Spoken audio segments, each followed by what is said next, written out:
Илһам исемле балалар майҙансығын төҙөлөү тарихы. 2009 йылдың 30 декабрь Мәхмүт ауылы мәҙәниәт йортона Яңы йыл кисәһенә барҙы. Мәҙәниәт йорто мөдире Яңы йыл кисәһенә килгән маскаларын еңеүселәрҙе билдәләүгә жюри һайлап үтәйек тип иғлан бирҙе. Кисәгә килгән халыҡ мине жюри ағзаһы итеп тәҡдим иттеләр. Ауыл халҡына рәхмәт, ышаныс белдереүҙәренә. Жюри ағзаһы булып ултырғас, ауылдаштар һорауҙарын бирәләр.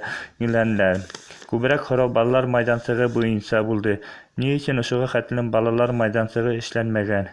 Яңы йыл каникулдарынан һуң ауыл халҡының Яңы йылда биргән һорауҙары буйынса сельсоветка барып, шул һорауҙы бирҙем. Сельсовет шуны аңлатты. Майҙансыҡҡа ҡуя торған әйберҙәрҙе эшләүгә кеше яллауын әйтте. Ул кешене белгәс, уға әйттем, 1 июньгә балалар яҡлау көнөнә хәтлем